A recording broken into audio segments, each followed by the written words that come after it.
Alright guys, so while I'm gone this week, this is the project that you're going to be working on. It is called What's on Your Mind, and this is going to be kind of a little video tutorial. So probably the best way to do this would be to watch a bit of the video, hit pause, do a couple of the things that I've showed you, watch a little bit more, do a little bit more, and just kind of go back and forth. That way you won't kind of, get lost and confused by trying to do it all at once, okay?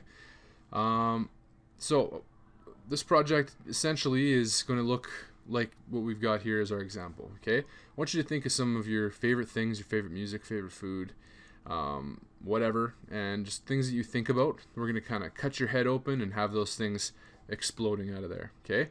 So your job is going to be to have at least 10 objects flying out of your head.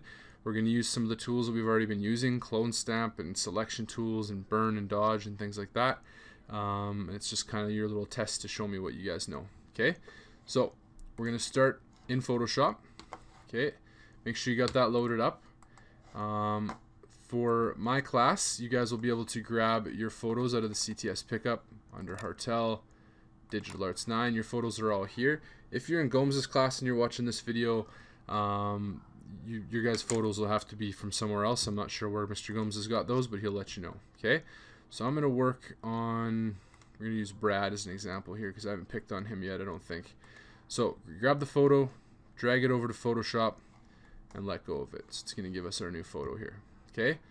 So the first thing I'm going to do is I'm going to crop this because this is a little bit off balance, this photo, and I'd like it to be nicely balanced. So I'm going to use my crop tool. Okay, and I'm just going to sort of center him in the screen here.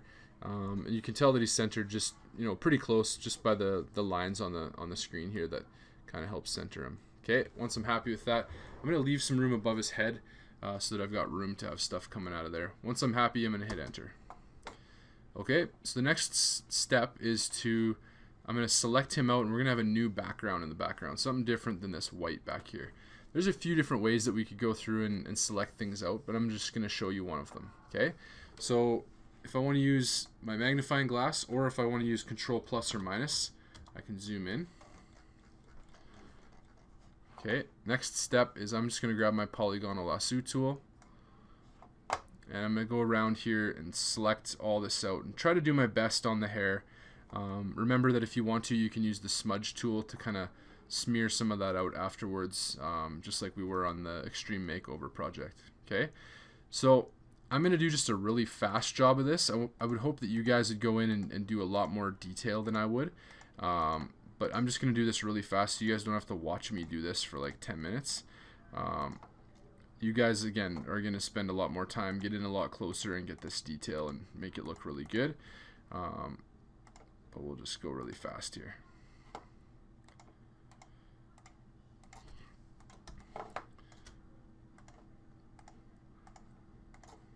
Okay, so one thing you'll notice is that when I get to the edge of the screen here, I can actually go outside of it like this. That's really handy because then you're not trying to guess exactly where you want to go on that line there. It allows me to kind of come back in at the photo. Remember to get these little details, like if there's space behind your arm, we want that background to show through.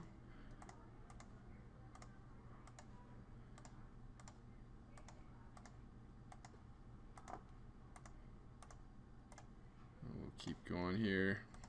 So again, you guys are going to do way better, way more detail than what I'm doing right now.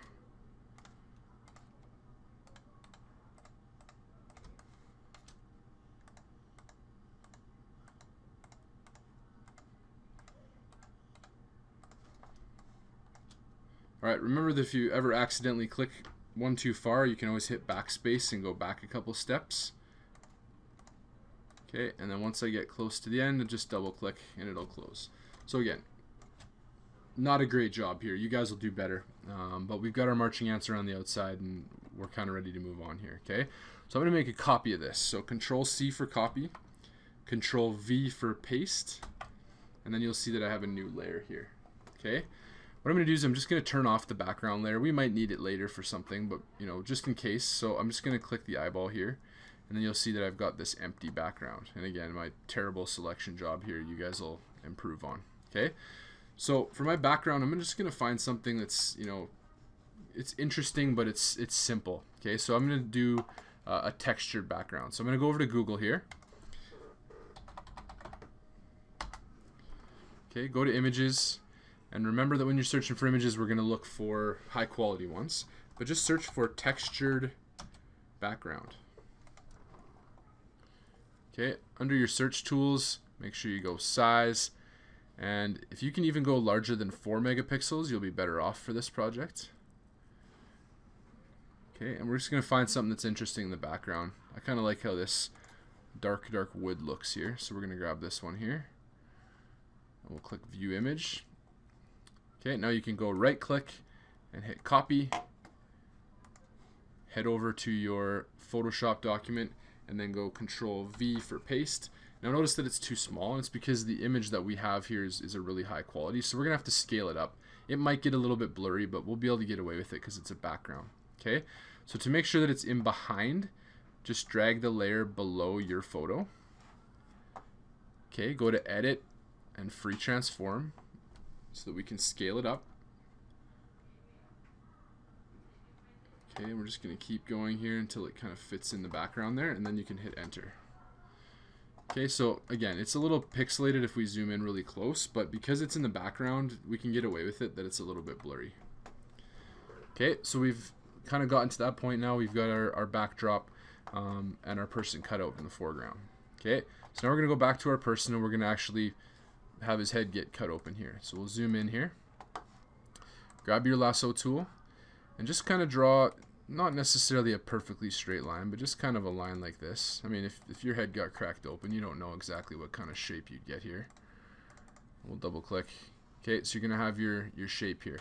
So we're going to do what's called a cut and paste. So a cut's going to cut something out, and then we'll paste it back. So Control X will cut it, Control V will paste it.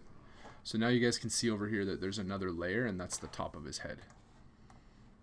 Okay, so we're going to have this kind of drag it up here so it's sitting up high. Okay, next thing we're going to do is we're just going to get some of that detail in here that makes it look like it's, you know, his head. We can actually see inside of it. Okay, so click on your background layer and then add another layer on top of it. Okay, so in this layer we're going to just do a little bit of painting here. Okay, so I'm going to grab my brush tool, and I'm just going to grab like a dark red color, so it's like the inside of his head. Okay, remember that with our brush we can choose our sizes and our hardness, and I'm going to use a pretty hard brush here because the edge will be a little bit harder, and then a little bit bigger of a brush to kind of paint it in. We're going to kind of paint that out. Okay, now I might come in here and use my burn tool to create a bit of a shadow. So my burn tool is this guy here, dodge and burn. So burn, you guys can see that if I kind of paint in along here, it kind of gives that darker shadow look. Okay, now I could get in here with a little bit of detail too if I wanted to use my dodge tool. You know, I could give it almost a little bit of a rim around the outside here. Okay, I could even do sort of a little top, so if I grab my paintbrush again, maybe use a lighter color with a small brush, I could kind of paint a bit of an edge in along the top here. Okay, and if you don't like what your painting looks like, just hit Control Z and it'll go back again. Okay, and then some of your details, you can come in here again, maybe use the burn tool, just give it some different kind of details here. Okay, then what we're going to do is we're going to just create one more layer on top of this. Okay, and this is going to be kind of the front edge of his head. So we're going to grab our paintbrush again and kind of paint in along here. Okay, so then it kind of gives us that look of, you can see the top part of his head.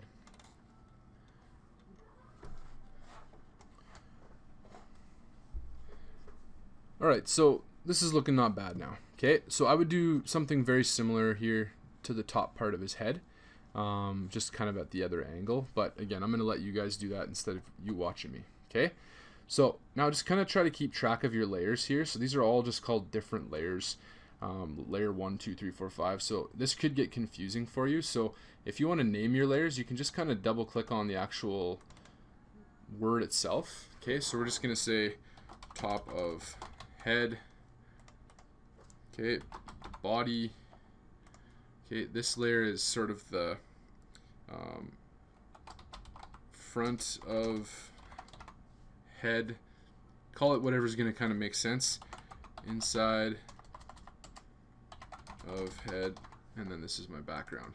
So especially once you start bringing in all your different objects, it'll be good for you to name these. Okay, it'll also help for when you're organizing things. So I'm gonna go and find something to put into Brad's head here. Okay, so most people like pizza. I mean, unless you're lactose or gluten intolerant or something like that. So I'm just gonna say a pizza slice. We're gonna go to images here, and again we're gonna look for images that are, you know, a decent size here, so maybe 2 megapixels. Okay, now for some things you guys might be able to go under transparent, and this will save you from having to cut them out, but a lot of the time you're gonna have to cut things out. So if you click on it, view image, right click, copy, and then Control V for paste. Alright, so we've pasted this in here. So now we need to kind of select it out. So there's a few ways we could select it out, but you know, one of the best ways is going to be to use your lasso tool. We also need to make it smaller. So I'm going to start with making it smaller. So under edit and then free transform, I can scale this down a little bit. Okay, and then I'll just hit enter. Okay, and I'm just going to zoom in here. And again, you guys could do a way better job of selecting this than I'm going to, just by taking your time. But I'm just going to do a really quick selection here.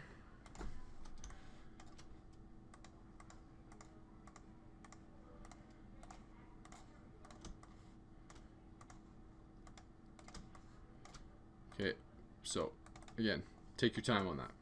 Alright, so once I've selected this out, I need to get rid of the outside, not the inside. So right now if I was to hit delete, you guys will see it'll delete the wrong part. So I'll just hit Control Z here. So make sure you do your select inverse, which is everything except for what's in the middle, and then hit delete. Okay, so now I've got my piece of pizza here. I can use my free transform, and I can place it where I want. Okay, now depending on how you want this coming kind of out of his head, if you want it to actually look like it's coming out of his head and be in there a little bit, just have to make sure it's on the right layer. So we're going to put it between this little front layer that we painted and that back layer that we painted. So that is pretty much right where it's at. Okay, so you can see front of head here. If I turn it on and off, you guys can see it appearing, and inside of head is here. So we're going to put our piece of pizza right there. So this allows me to actually drop it right in there. Okay, so once I'm happy with that, something that I could add is use my burn tool again and just sort of darken this up so that it's got a bit of a shadow as it's kind of coming out. Okay, and then it kind of looks like he's got pizza going into his head there. Okay, so now I would start finding other things. So I said at least 10 more things. Okay, so I'll do one more here. I know Brad is a volleyball guy, so I'm going to search for a volleyball. Okay, go into my images, go to my search tools. Okay, and again, if I wanted to, I could find one that's transparent, so I can click on transparent here and see what it comes up with. So if I click on this one, the way that you can tell it's transparent is that you'll have this checkerboard in the background, and that means that when I bring this in, there's going to be a transparent background, so I don't have to do my selection. But in order to do this, you actually have to save it first. You can't just make a copy. So if I say save image as, and I just save it onto my desktop, okay, and then if I bring it in, my computer just needs to wake up here. Okay, if I bring it in this way, you guys can see that it's got the transparent background there. Okay, but if I just copy and paste it, that won't really work. Okay, so if you can find PNGs, definitely do that. But if you can't, then you'll have to use your selection tool to make sure that that works. Okay, remember that when you're selecting things, that are round, you don't have to use your lasso tool. You could actually use your marquee tool. So you can come in here and select things, using that circular shape instead, and it works just the same as your lasso tool. Okay, Now, most of you guys will not finish this in your first class, because if you do, that means you're rushing through it and you're not taking your time and doing nice details and stuff like this. So make sure you save a lot. So File, Save As. Keep it as a Photoshop document. Give it a name, so your last name, underscore, what's on your mind, and then you'll hit Save, and then make sure you guys save a lot, okay? When you are totally done, you know you're 100% done, you're ready to hand it in, make sure you say File, Save As, and then save this as a JPEG under the same name there, hit Save, and then you guys can hand it in on Google Drive. For my class, if you're in Mr. Gomez's class, then hand it in how he actually gets you to hand it in. All right, there you go.